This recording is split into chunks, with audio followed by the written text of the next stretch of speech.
Hello friends, welcome to flourish learning. शिक्षण आणि माणूस समृद्ध होतो. चला तर मग आज आपण इयत्ता 9वीचा गणित भाग 1 मधील पाठ 2 वास्तव संख्या शिकूयात, समजून घेऊयात आणि समृद्ध होऊयात. आज आपण या पाठातील सराव संच 2.3 पाहणार आहोत. सराव संच 2.3 मधील प्रश्न पहिला, पुढील करणीच्या कोटी सांगा. त्यामध्ये आपल्याला 5 उपप्रश्न दिलेले आहेत, तर त्या प्रत्येक करणीची आपल्याला कोटी सांगायची आहे. तर इथे पाहिजे पहिली प्रश्न काय आहे, वर्गमूळामध्ये 7 म्हणजेच काय, करणी 7. तर इथे जो अंक असतो त्याला आपण काय म्हणतो, त्या करणीची कोटी म्हणतो. आणि ही काय आहे, करणीस्थ संख्या आहे. तर या करणी चिन्हाच्या समोर म्हणजे करणी चिन्हाजवळ जो अंक असतो त्याला आपण काय म्हणणार, त्या करणीची कोटी म्हणणार. म्हणून इथे वर्गमूळात 7 आहे, या संख्येची किंवा या करणीची कोटी किती आहे, तर 3 आहे. याचप्रमाणे आता इथे 5 वर्गमूळात 12 म्हटलेलं आहे, म्हणजे 5 करणी 12. आता इथे कोणती संख्या आहे का, नाही. 5 आहे ती म्हणजे बाजूला आहे संख्या, त्या करणीच्या ठिकाणी नाहीये, म्हणून 5 ही काय करणीची कोटी नाही. त्या करणीची कोटी काय असेल, तर ही संख्या वर्गमूळामध्ये आहे. वर्गमूळात म्हणजेच काय, वर्गमूळ म्हणजे आपण 2 लिहितो येते, म्हणून या करणीची कोटी काय असेल, 2 असेल. तर इथे पहा, वर्गमूळामध्ये आपण जर 7 लिहिलेलं आहे, म्हणजेच काय, करणी 7 आहे, याची कोटी काय आहे, 3 आहे. म्हणजे असं घनमूळ काढायचंय, म्हणजे आपण तर काय लिहिलं, करणीची कोटी 3 आहे. ठीक आहे. आता इथे 5 करणी 12 म्हटलेलं आहे, इथे वर्गमूळामध्ये 12 आहे, म्हणजे त्याची कोटी काय येईल, तर 2 येईल. इथे कोणती संख्या दिलेली आहे का आपल्याला, नाही, म्हणजे इथे काय येईल, 2 येईल. मग काय येईल, आपण इथं करणीची कोटी 2 आहे. इथे ज्यावेळेला कोटी दिलेली असेल त्यावेळेला आपण जो अंक आपल्याला दिलेला आहे ती त्या करणीची कोटी असेल, पण ज्यावेळेला तिथे कोणताच अंक नसेल त्यावेळेला त्या करणीची कोटी ही 2 असते, हे लक्षात ठेवा. आता इथे पहा, करणी 10ची कोटी काय आहे, ते 4 आहे. इथे अंक दिलेला आहे, म्हणजे कोटी काय आहे, 4 आहे. तर इथे करणीची कोटी 4 आपण लिहिली आहे. यानंतर वर्गमूळात 39 किंवा करणी 39, याची कोटी ती काही नाहीये, ते कोणताच अंक दिलेला नाही, म्हणजे याची कोटी काय असणार, 2 असणार, म्हणून करणीची कोटी 2 आहे. यानंतर करणी 18. आता इथे ह्या करणीची कोटी किती आहे, 3 आहे, म्हणून आपण काय लिहिलं, करणीची कोटी 3 आहे. तर इथं जो अंक असतो ती त्या संख्येची किंवा त्या करणीची कोटी असते. इथे जर काही अंक नसेल तर त्यावेळेला काय येणार, कोटी 2 येणार. यानंतर दुसरा प्रश्न आहे, पुढीलपैकी कोणत्या संख्या करणी आहेत ते सांगा. यामध्ये आपल्याला 6 उदाहरणे दिलेली आहेत, तर त्यातील प्रत्येक संख्या आपण ही करणी आहे की नाही ते लिहायचं आहे. तर प्रश्न 2 मधील पहिले उदाहरण आहे करणी 51. 51चं घनमूळ विचारलेलं आहे आपल्याला. तर 51 ही घनसंख्या आहे का, तर नाही. तर आपण आता याचं उत्तर पाहूयात. आता आपल्याला काय म्हटलेलं आहे, करणी ए n कोटी असताना आपल्याला काय मिळालं आहे, बरोबर x. तर n ही 1 पेक्षा मोठी पूर्णांक संख्या हवी. जी n आहे, जी कोटी आहे, ती काय पाहिजे, 1 पेक्षा मोठी पूर्णांक संख्या हवी. त्यानंतर a ही धनपरिमेय संख्या हवी. a ही धनपरिमेय संख्या हवी. आता हे 51 ही धनपरिमेय संख्या आहे, नंतर n ही 1 पेक्षा मोठी पूर्णांक संख्या हवी. n आपल्या इथे काय आहे, 3 आहे, हा 1 पेक्षा मोठी पूर्णांक संख्या आहे. त्यानंतर करणी a कोटी n असताना बरोबर x ही अपरिमेय संख्या असायला हवी. तर ही संख्या कशी पाहिजे, अपरिमेय असायला हवी. आता 51चं घनमूळ मिळतं का आपल्याला, तर नाही. 51 ही घन संख्या नाही, म्हणून 51ची घनमूळ ही करणी आहे. याला आपल्या सगळ्या अटी काय झालेल्या आहेत, लागू झालेल्या आहेत, म्हणून ही करणी आहे.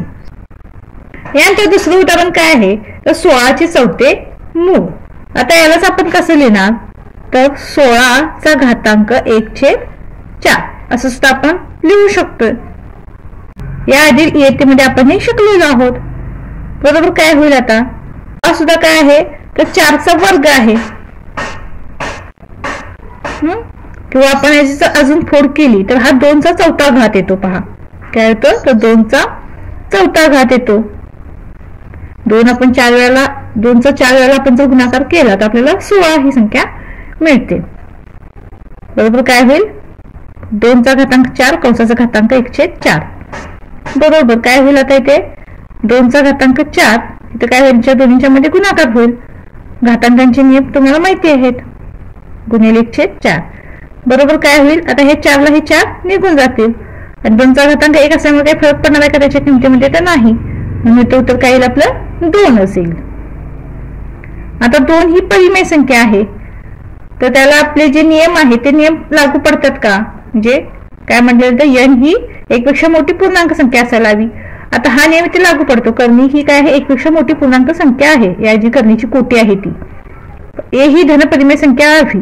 आता a ही जी आहे संख्या आहे ती धनपरिमेय संख्या आहे, पण ही अपरिमेय संख्या आहे का? नाही. तर याचं जे आपण इथं उत्तर मिळवलं ही आपल्याला परिमेय संख्या मिळाली, म्हणून ही कर्णी नाही.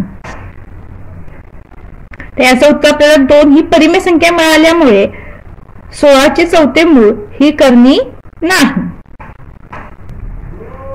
यानंतर तिसरं उदाहरण 81चे 5वे मूळ. आता इथे 81चे 5वे मूळ आपल्याला मिळणार आहे का? तर नाही. इथे a चे nवे मूळ बरोबर x. आता n ही 1 पेक्षा मोठी पूर्णांक संख्या आहे. आता ही 1 पेक्षा मोठी पूर्णांक संख्या इथे आहे, जी कोटी आहे ती 5 आहे. a ही धनपरिमेय संख्या हवी. 81 काय आहे? धनपरिमेय संख्या आहे. a ची nवे मूळ बरोबर x ही अपरिमेय संख्या असायला हवी. तर ही कशी आहे? अपरिमेय संख्या आहे, कारण 81चे 5वे मूळ आपल्याला ते मिळणार नाही, म्हणून 81चे 5वे मूळ ही कर्णी आहे. काय आहे? ही कर्णी आहे. आणि पुढील उदाहरण आहे वर्गमुळात 256. आता 256चे वर्गमूळ. तर तुम्हाला जर वर्ग पाठ असतील तर तुम्हाला माहित असेल 256 हा 16चा वर्ग आहे, म्हणून काय होईल? 256चे वर्गमूळ बरोबर 16 येईल.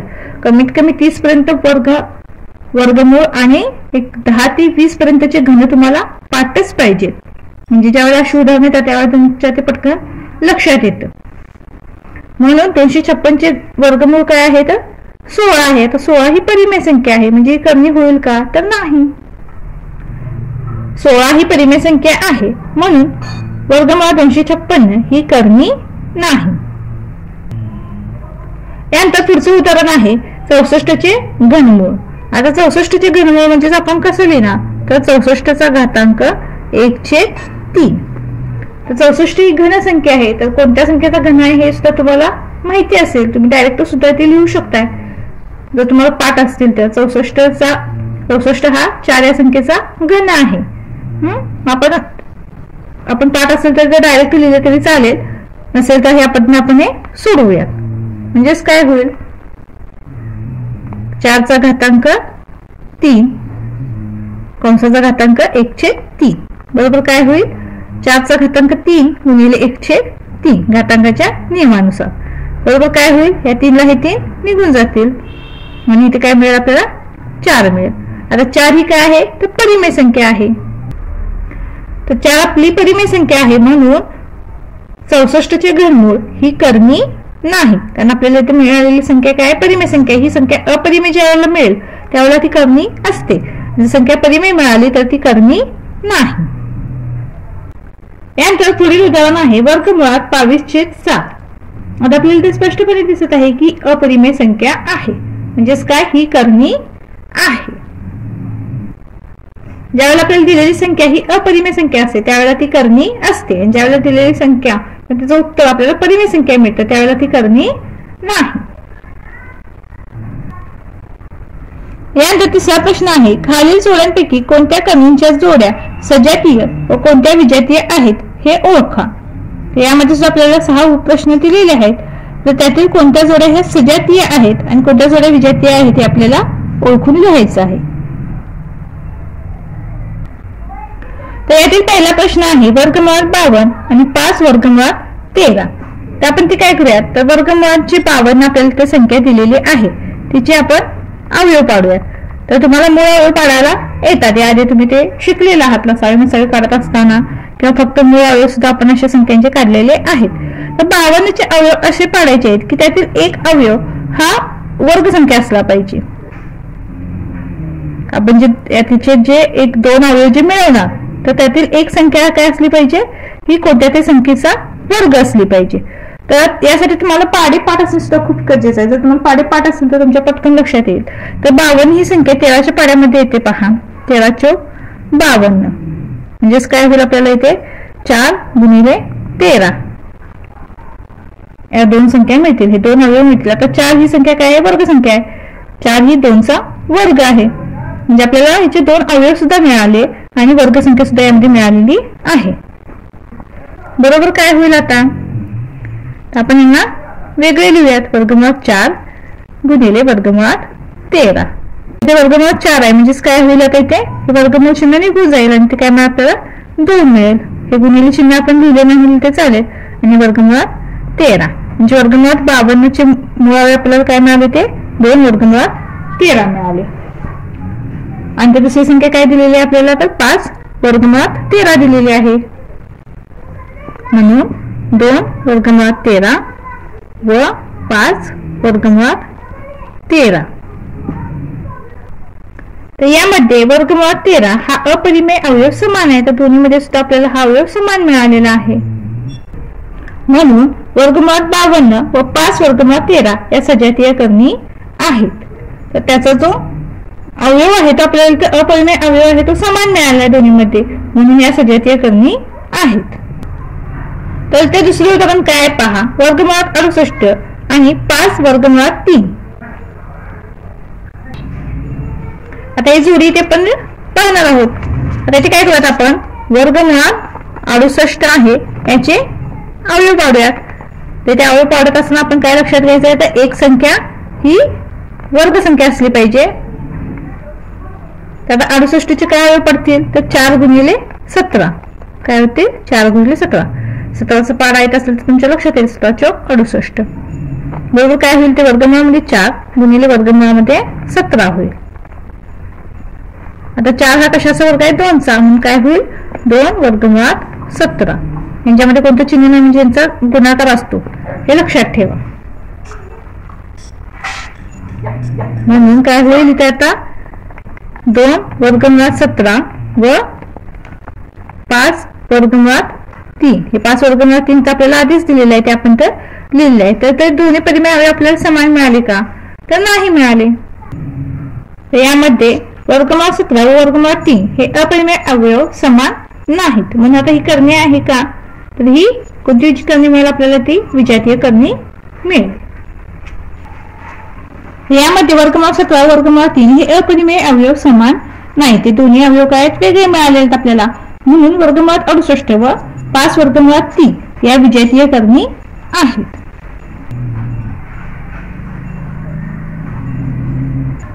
यानंतर पुढील जोडी आहे 4 वर्गमुळात 18 आणि 7 वर्गमुळात 2. आता इथे काय होईल? तर ही 4 आहे, 4 वर्गमुळात 18. आता 18चे आपल्याला ते अवयव हवेत, असे 2 अवयव हवेत, एक वर्गसंख्या मिळाली पाहिजे. म्हणून काय होईल? 4 वर्गमुळात 9 गुणिले 2. 9 ही संख्या काय आहे? तर 3चा वर्ग आहे. बरोबर काय होईल इथे आता पुन्हा? तर ते 4 आहे तसे राहतील. हे वर्गमुळात 9 एकीकडे लिहूयात गुणिले वर्गमुळात 2 एकीकडे लिहूयात आपण इथे. तर काय होईल आपल्याला इथे? 4 गुणिले 3 होईल.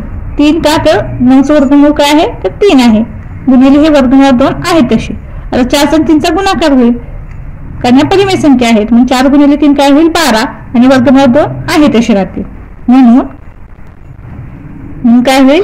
12 वर्गमुळात 2 आणि हे 7 वर्गमुळात 2 आहे तसं आपण तर लिहून घेऊयात.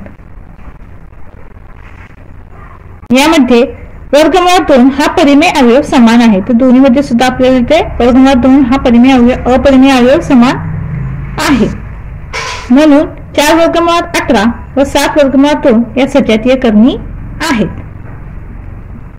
तर ज्या वेळेला हा अवयव समान मिळतो आपल्याला अपरिमेय अवयव, त्यावेळेला त्या सजातीय करणी असतात, आणि तो अपरिमेय अवयव समान मिळाला नाही तर त्या विजातीय करणी असतात. यानंतर पुढील जोडी आहे 19 वर्गमुळात 12 आणि 6 वर्गमुळात 3. आता इथे सुद्धा काय होईल? तर 19 वर्गमुळात 12 बरोबर 19 वर्गमुळात आपण ते 12चे अवयव पाडूया. तर 12चे अवयव काय मिळते आपल्याला? तर 4 गुणिले 3 बरोबर काय होईल? 19 वर्गमुळात 4 गुणिले वर्गमुळात 3 बरोबर काय होईल? आता इथे 19 गुणिले 4चं वर्गमूळ काय? 2 गुणिले वर्गमुळात 3. आता ह्या परिमेय संख्याचा गुणाकार होईल. 19 काय होईल? 38 वर्गमुळात 3. म्हणून काय होईल? 38 वर्गमुळात 3 व 6 वर्गमुळात 3. आता यामध्ये सुद्धा काय अपरिमेय संख्या अपरिमेय, त्यामध्ये सुद्धा काय होईल तर अपरिमेय अवयव समान आहे. यामध्ये वर्गमुळात 3 हा अपरिमेय अवयव समान आहे, म्हणून 19 वर्गमुळात 2 व 6 वर्गमुळात 3 या सजातीय करणी आहेत. यानंतर पुढील जोडी आहे 5 वर्गमुळात 22 आणि 7 वर्गमुळात 33. आता इथे पहा आपण 22 किंवा 33 चे जर अवयव पाडले तर 11 गुणिले 2 आणि 11 गुणिले 3 असे आपल्याला इथे अवयव मिळतात. तर या दोन्हीपैकी एकही म्हणजे काय मिळते आपल्याला वर्गसंख्या मिळत नाही. दोन्ही हे काय आहेत त्या मूळ संख्या आहेत. त्यामुळे काय होईल ही काय नाही म्हणजे सजातीय करणी होणार नाही. ही काय होईल विजातीय करणी होईल. तर काय होईल यामध्ये या करणीच्या संख्या ज्या आहेत ते काय आहेत भिन्न आहेत, म्हणून ही काय होईल विजातीय करणी होईल. यानंतर पुढील जोडी आहे 5 वर्गमुळात 5 आणि वर्गमुळात 75. आता इथे वर्गमुळात 75 चे आपण काय करूयात अवयव पाडूयात. तिथे वर्गमुळात 75 चे आपण असे अवयव पाडूयात की त्यातील एक संख्या ही वर्गसंख्या असली पाहिजे. तर आपण काय करूया त्याला 25 भाग देऊयात. 25 गुणिले 3 तर 25 आपल्याला वर्गसंख्या इथे मिळते. बरोबर काय होईल वर्गमुळात 25 गुणिले वर्गमुळात 3. बरोबर काय होईल आता इथे 5 गुणिले वर्गमुळात 3 काय होईल 5 गुणिले वर्गमुळात 3. म्हणून 5 वर्गमुळात 5 हे आपल्याला दिलेले आहे व 5 वर्गमुळात 3 यातील जे अपरिमेय अवयव आहेत ते असमान आहेत. तिथे वर्गमुळात 5 आहे तर वर्गमुळात 3 आहे. यामध्ये वर्गमुळात 5 व वर्गमुळात 3 हे अपरिमेय अवयव समान नाहीत, म्हणून 5 वर्गमुळात 5 व वर्गमुळात 75 या विजातीय करणी आहेत. तर तिसरा प्रश्न सुद्धा आपला इथे पूर्ण झालेला आहे. यानंतर चौथा प्रश्न आहे खालील करणींना सोपे रूप द्या. यामध्ये सुद्धा आपल्याला 5 उदाहरणे दिलेली आहेत. तर पहिलं उदाहरण काय आहे तर वर्गमुळात 27. तर आपल्याला याचे असे 2 अवयव हवे आहेत की त्यातील एक संख्या ही कोणत्या तरी संख्येचा वर्ग असली पाहिजे, म्हणजे एक संख्या ही वर्ग संख्या असली पाहिजे. आता आपण 27 चे असे 2 अवयव मिळवूयात. तर काय होईल बघा 27 चे कोणते 2 अवयव मिळतील आपल्याला 9 गुणिले 3. आता यामध्ये 9 ही काय आहे तर वर्ग संख्या आहे. बरोबर काय होईल पुन्हा 9 वर्गमुळात 9 गुणिले वर्गमुळात 3. बरोबर काय होईल आता 9 चा वर्गमूळ तुम्हाला माहिती आहे काय 9 चा वर्गमूळ 3 आहे, म्हणून काय होईल 3 गुणिले वर्गमुळात 3. हे गुणिले चिन्ह आपण ते लिहिलं नाही लिहिले तरी चालेल, इथे कोणतं चिन्ह नाही याचा अर्थ इथे गुणाकाराचं चिन्ह असतं हे लक्षात ठेवा. म्हणून वर्गमुळात 27 चं सोपे रूप काय मिळेल आपल्याला 3 गुणिले वर्गमुळात 3. ठीक आहे. यानंतर दुसरं उदाहरण काय आहे वर्गमुळात 50. आता याचे सुद्धा आपल्याला असे 2 अवयव हवे आहेत, त्यातील एक संख्या ही काय असली पाहिजे वर्ग संख्या असली पाहिजे, म्हणून आपण याचे काय अवयव मिळूयात 25 गुणिले 2. 25 आणि 50 पाडे पाठ असतं तर हे पटकन होतं आणि त्यात वर्ग सुद्धा पाठ असायलाच पाहिजेत, म्हणजे आपण हे पटकन सोडवू शकतो. आता 25 ही कोणत्या संख्येचा वर्ग आहे तर 5 चा वर्ग आहे. त्याआधी आपण याची 4 करून घेऊयात. वर्गमुळात 25 गुणिले वर्गमुळात 2. बरोबर काय होईल 5 गुणिले वर्गमुळात 2. म्हणून वर्गमुळात 50 बरोबर काय मिळेल आपल्याला 5 वर्गमुळात 2. हे याचं उत्तर आहे. तर किती सहजपणे आणि पटकन आपण उदाहरण सोडवत आहोत पहा. त्यानंतर तिसरं उदाहरण काय आहे तर वर्गमुळात 250. आता इथे सुद्धा आपल्याला काय करायचे 250 चे असे 2 अवयव मिळायचे की एक संख्या काय असली पाहिजे वर्ग संख्या असली पाहिजे. आपण ते काय करूया 250 म्हणजे काय 25 आहे 250 25 चा पाडा येतो आपल्याला है ना, नंतर काय करूया 25 गुणिले 10 करूयात. बरोबर काय होईल वर्गमुळात 25 गुणिले वर्गमुळात 10. आता 25 वर्गमूळ काय 5 म्हणून काय होईल 5 वर्गमुळात 10 याचं उत्तर आहे. म्हणून वर्गमुळात 250 बरोबर काय होईल 5 वर्गमुळात 10. यानंतर पुढील संख्या आहे वर्गमुळात 112. म्हणून काय होईल 112 बरोबर. आता तुम्हाला यासाठी आता पाडे पाठ असणं खूप गरजेचं आहे. पहा पाडे पाठ असेल तर तुमच्या पटकन लक्षात येईल 112 ही संख्या कशामध्ये येते तर 16च्या पाड्यामध्ये येते. पहा 16 7 112 म्हणून 16 गुणिले 7 करूया तिथे. बरोबर काय होईल वर्गमुळात 16 गुणिले वर्गमुळात 7. बरोबर काय होईल आता 16 कशाचा वर्ग आहे तर 4चा, म्हणून 4 वर्गमुळात 7 हे आपलं उत्तर आहे. म्हणून वर्गमुळात 112 बरोबर 4 वर्गमुळात 7. यानंतर पुढील संख्या आहे वर्गमुळात 168. आता आपण ते काय करणार तर 168 आपण 168 या संख्येचे आपण बाजूला अवयव पाडून घ्यायचे आणि त्यातील एक संख्या वर्गसंख्या मिळेल अशी जी जोडी असेल ती जोडी आपण इथे घ्यायची. म्हणून काय होईल वर्गमुळात 168 बरोबर याच्या वेळी आपल्याला काय मिळाले 4 गुणिले 42. यामध्ये 4 ही काय आहे वर्गसंख्या आहे बरोबर काय होईल वर्गमुळात 4 गुणिले वर्गमुळात 42 बरोबर काय होईल. आता 4 ही कशाचा वर्ग आहे 2चा म्हणून 2 वर्गमुळात 42 याचं उत्तर आहे. म्हणून वर्गमुळात 168 बरोबर 2 वर्गमुळात 42 म्हणजेच काय 2 गुणिले वर्गमुळात 42. किती सहजपणे आपण हा प्रश्न पूर्ण केला तुमच्या लक्षात आलं का. फक्त त्याचे अवयव पाडायचे आहेत आणि त्यावरून आपण याचं सोपं रूप लिहिलेलं आहे. यानंतर 5वा प्रश्न आहे खालील संख्यांमध्ये लहान मोठेपणा ठरवा. त्यामध्ये आपल्याला 7 उदाहरणे दिलेली आहेत तर त्यातील लहान मोठेपणा आपण तर ठरवायचा आहे. त्यातील पहिलं उदाहरण आहे 7 वर्गमुळात 2 आणि 5 वर्गमुळात 3. आता याच्या अपरिमेय संख्या ते दोन्ही असमान आहेत आणि परिमेय संख्या सुद्धा असमान आहेत. मग आता यातील लहान मोठेपणा आपण कसा ठरवणार तर इथे पहा आता ही 7 संख्या जी आहे ही 7 ही कशाचं वर्गमूळ आहे तर 49चं वर्गमूळ आहे. आपण ते काय करूया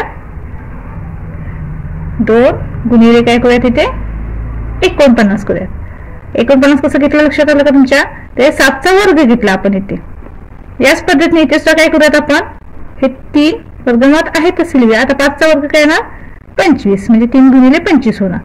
आता हा गुणाकार करूयात 49 दोन्ही काय मिळतं आपल्याला 49 दोन्ही 98 आणि 25 काय मिळणार आपल्याला तर 75. वाढेत असतील तर पटकन होईल नसेल तर तुम्हाला बाजूला गुणाकार करून पाहावा लागेल.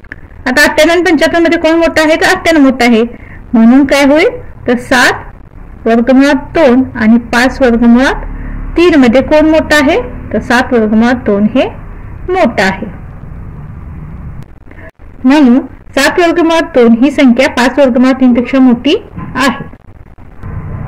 यानंतर पुढील उदाहरण आहे वर्गमुळात 247 आणि वर्गमुळात 274. आता ते आपल्याला स्पष्टपणे दिसत आहे ते 247 आहे ते 274 आहे तर मोठी संख्या कोणती आहे तर 274 आहे. म्हणून काय होणार तर वर्गमुळात 247 ही लहान आहे कशापेक्षा 274 पेक्षा.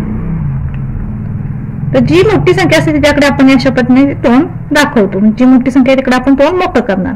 98 संख्या मोठी होते म्हणून हे आपण तोंड याच्याकडे मोठं केलं. आता ती 274 संख्या मोठी आहे म्हणून आपण हे याच्याकडे तोंड मोठं केलं. तुमच्या लक्षात राहण्यासाठी सांगते अशा पद्धतीने तुम्ही हे लक्षात ठेवा. म्हणजे ही आपण असं मानूयात की ही चॉकलेट आहे आणि ही पाणीपुरी आहे. तर चॉकलेट खाताना तुम्ही काय करणार तोंड छोटंसं उघडणार आणि तेच पाणीपुरी खात असताना तुम्ही काय करणार तर तोंड थोडंसं जास्त उघडावं लागतं ना. म्हणजे मोठी संख्या म्हणजे काय आपली पाणीपुरी आणि छोटी संख्या म्हणजे काय आपलं चॉकलेट. म्हणजे मोठी संख्या असेल तिकडे तोंड हे मोठं करायचं. ठीक आहे अशा पद्धतीने लक्षात ठेवू शकता. काही मुलांना अजून ही चिन्ह कशी वापरायची लक्षात येत नाही तर अशी काहीतरी उदाहरणे तुम्ही त्यासोबत जोडून ते सहजपणे लक्षात ठेवू शकताय. यानंतर पुढील उदाहरण आहे 2 वर्गमुळात 7 आणि वर्गमुळात 28. आता इथे सुद्धा आपण काय करूयात इथं 2चा वर्ग घेऊयात म्हणून काय होईल 4 गुणिले 7 आणि हे 28 आपण आहे तसं लिहूयात. बरोबर काय होईल आता इथे 7 चौक 28 आणि हे वर्गमुळात 28 इकडे आहे तसं लिहिलं. आता ह्या दोन्ही संख्या समान आहेत म्हणजे कोणतं चिन्ह येईल तर बरोबर चिन्ह येईल कारण दोन्ही संख्या काय समान मिळालेल्या आहेत आपल्याला. म्हणून काय होईल तर 2 वर्गमुळात 7 आणि वर्गमुळात 28 यांच्यामध्ये सुद्धा कोणतं चिन्ह येईल तर समानतेचं चिन्ह येईल. या दोन्हींची किंमत काय समान आहे. यानंतर पुढील उदाहरण आहे 5 वर्गमुळात 5 आणि 7 वर्गमुळात 2. इथे सुद्धा आपण काय करणार तर याच पद्धतीने सोडवणार आहोत. इथं काय होईल वर्गमुळात 5 आहे तसे राहतील गुणिले या 5चा वर्ग काय होईल 25. इकडे काय होईल हे 2 वर्गमुळात आहे तसे राहतील या 7चा वर्ग म्हणजेच काय 49. यांचा गुणाकार करूया. तिथे गुणाकार काय मिळेल आपल्याला तर 25 5 125 आणि इथे काय मिळेल आपल्याला 49 दोन्ही 98. आता 125 आणि 98 मध्ये मोठी संख्या कोण आहे तर 125 आहे. समजतं आपल्याला इतकं है ना. म्हणून काय होईल 5 वर्गमुळात 5 आणि 7 वर्गमुळात 2 यामध्ये मोठी संख्या कोण आहे तर 5 वर्गमुळात 5 ही संख्या मोठी आहे. यानंतर पुढील उदाहरण आहे 4 वर्गमुळात 42 आणि 9 वर्गमुळात 2. आता इथे सुद्धा याचप्रमाणे होईल. काय होईल तर 42 गुणिले काय होईल, इथे 4चा वर्ग काय 16, 42 गुणिले 16 होईल.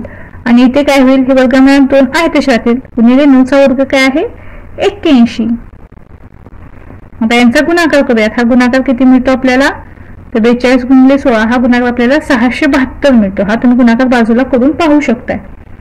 यानंतर 81 गुणिले 2 हा गुणाकार तुम्ही इथल्या इथे तोंडीसुद्धा करू शकताय. 2 के 2 आणि 8 दुनी 16 म्हणजे 162. तर 672 आणि 162 मध्ये मोठी संख्या कोण आहे, तर 672 आहे. म्हणून 4 वर्गमुळात 42 आणि 9 वर्गमुळात 2 यामध्ये मोठं कोण आहे, तर 4 वर्गमुळात 42 ही संख्या मोठी आहे. यानंतर पुढील उदाहरण आहे 5 वर्गमुळात 3 आणि 9. आता इथे सुद्धा काय होणार पहा, हे वर्गमुळात 3 आहे तसे राहतील, गुणिले काय होईल 5चा वर्ग, 5चा वर्ग काय आहे 25. इकडे काय होईल, आता ह्या 9चा वर्ग घ्यावा लागेल. 9चा वर्ग किती आहे 81. बरोबर काय होईल 25 त्रिका 75 आणि इकडे काय होईल हे वर्गमुळात 81. आता 75 आणि 81 मध्ये कोणती संख्या मोठी आहे, तर 81 संख्या मोठी आहे. म्हणून 5 वर्गमुळात 3 लहान आहे कशापेक्षा, 9 पेक्षा. यानंतर पुढील उदाहरण आहे 7 2 वर्गमुळात 5. आता इथे सुद्धा काय होईल, तर 7चा वर्ग घ्यावा लागेल. 7चा वर्ग काय आहे 49 आणि इथे काय होईल, हे 5 आहे तसे राहतील, गुणिले 2चा वर्ग किती आहे 4. बरोबर हे 49 आहेत तसे, म्हणजे गुणाकार करूयात. 5 काय होईल 20. आता 49 ही संख्या 20 पेक्षा मोठी आहे, म्हणून काय होईल 7 मोठा आहे 2 वर्गमुळात 5 पेक्षा. ठीक आहे. तर इथे आपला 5वा प्रश्न सुद्धा पूर्ण झालेला आहे. तुम्हाला जर संख्यांचे वर्ग पाठ असतील आणि गुणाकार तुम्ही सहजपणे जर करू शकत असाल तर ही एकदम सोपी उदाहरणे आहेत. यानंतर 6वा प्रश्न आहे सोपे रूप द्या. यामध्ये आपल्याला 4 उदाहरणे दिलेली आहेत. त्यातील पहिलं उदाहरण आहे 5 वर्गमुळात 3 अधिक 8 वर्गमुळात 3. आता जी वर्गमुळात आपल्याला ती संख्या दिली आहे ती दोन्हीमध्ये समान आहे पहा, म्हणून इथे काय होईल, तर काय करूयात आपण इथे याच्या परिमेय संख्या त्यांची आपण ती बेरीज करूयात. मग 5 अधिक 8 गुणिले वर्गमुळात 3. काय होईल, आता 8 अधिक 5 काय मिळतं आपल्याला, तर 13. काय होईल 13 वर्गमुळात 3. झालं, इतकंच याचं उत्तर आहे. 5 वर्गमुळात 3 अधिक 8 वर्गमुळात 3 याचं सोपं रूप काय आहे 13 वर्गमुळात 3. काय अवघड आहे का यामध्ये, एकदम सोपं आहे. तुम्ही फक्त ती लक्ष देऊन सोडवली पाहिजे आणि त्याचा होईल तितका जास्त सराव करा, म्हणजे तुमच्या ते अजून थोडं लक्षात येईल. त्यातील पुढील उदाहरण आहे 9 वर्गमुळात 5 वजा 4 वर्गमुळात 5 अधिक वर्गमुळात 125. तर आपण ते काय करूयात, हे 9 वर्गमुळात 5 आपण आहे तसे घेऊयात, वजा हे 4 वर्गमुळात 5 सुद्धा आहे तसे घेऊयात, अधिक आता हे वर्गमुळात 125 आहे त्याचे अवयव आपण पाहूयात. तर ते आपल्याला काय अवयव मिळतात, तर 25 गुणिले 5.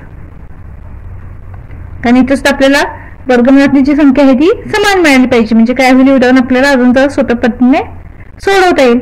म्हणून हे 9 वर्गमुळात 5 आहे तसे घेऊयात, वजा 4 वर्गमुळात 5 आहे तसे घेऊयात, अधिक काय होईल हे वर्गमुळात 25 गुणिले काय होईल वर्गमुळात 5 बरोबर 9 वर्गमुळात 5 वजा 4 वर्गमुळात 5. आता इथे काय होईल 25 वर्गमूळ काय आहे, या अधिक चिन्ह आहे कसं देऊयात, 25 वर्गमूळ 5 आहे म्हणून 5 वर्गमुळात 5.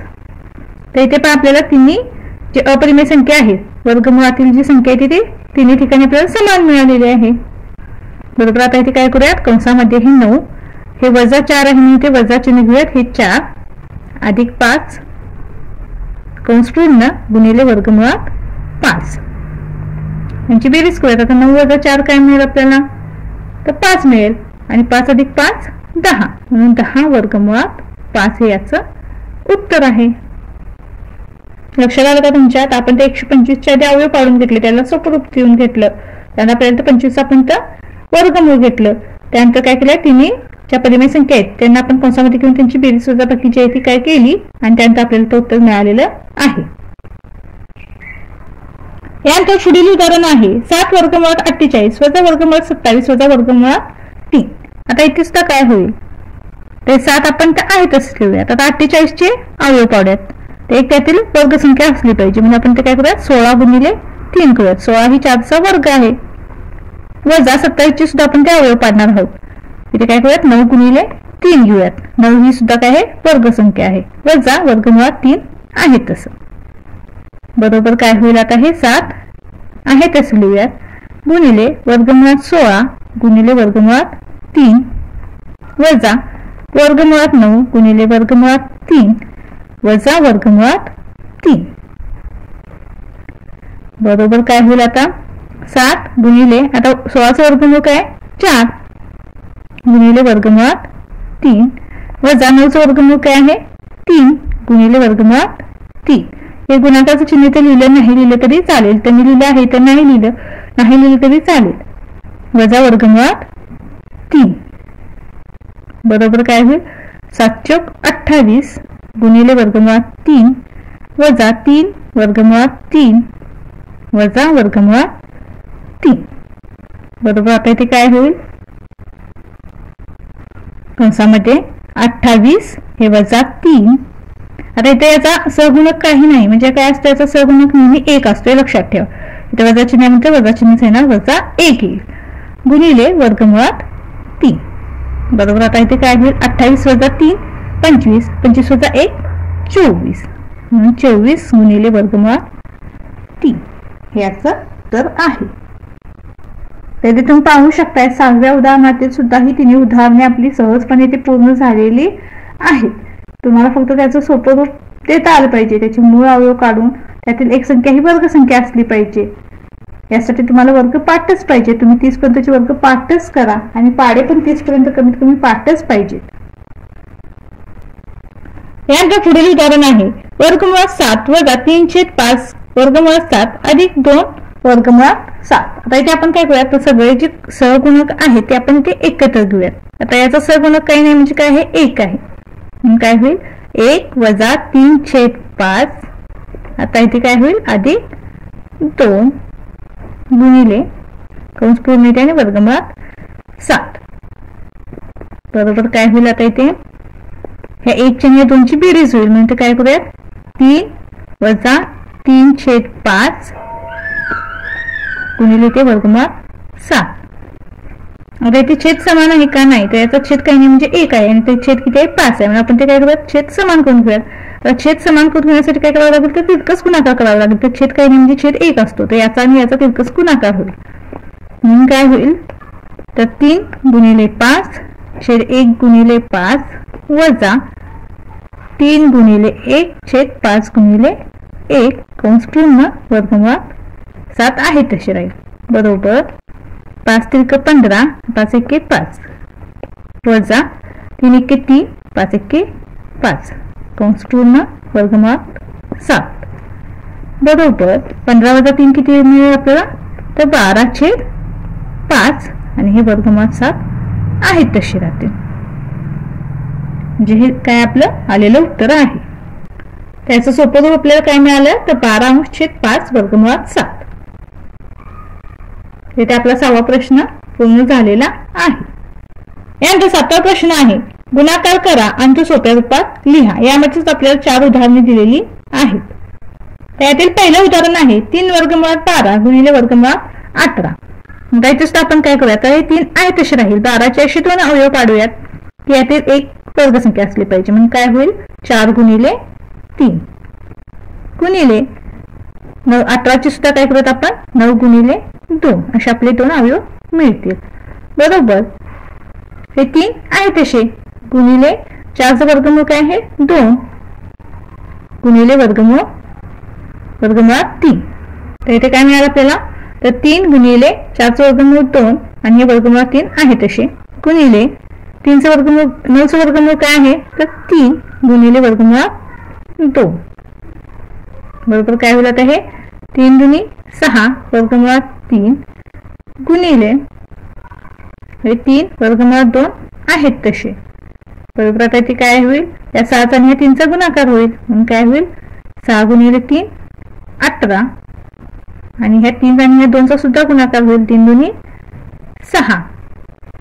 म्हणून आपलं उत्तर काय आहे 18 वर्गमुळात 6.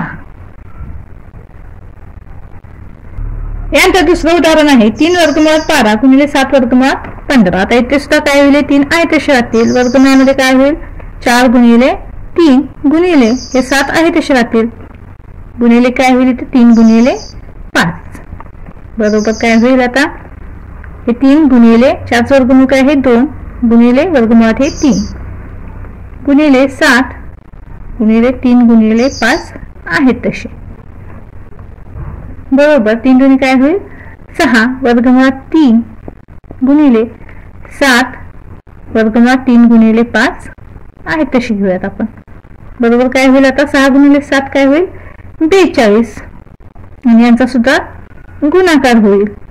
गुणिले हे वर्गमुळात काय होईल 3 गुणिले 3 गुणिले 5 यांचा आपण गुणाकार करूयात. हा गुणाकार किती मिळतो आपल्याला तर 42 गुणिले वर्गमुळात काय मिळेल आपल्याला हे 3 त्रिका आता दोन्ही 3 आहेत म्हणजे काय होईल यांचं 3 त्रिका 9 हा वर्ग होईल. पुन्हा 9चं वर्गमूळ काय मिळेल आपल्याला 3च मिळेल आणि हे वर्गमुळात 5 शिल्लक राहतील. म्हणून पुन्हा 42 गुणिले 3 यांचा गुणाकार करूयात. हा गुणाकार किती मिळतो आपल्याला तर 126 म्हणून 126 वर्गमुळात 5 हे आपलं उत्तर आहे. ते आपण काय केलं तर ह्या वर्गमुळात 3चा आणि ह्या वर्गमुळात 3 गुणिले 5चा आपण एकत्रित गुणाकार केलेला आहे आणि 6 आणि 7चा इथे गुणाकार करून लिहिलेला आहे.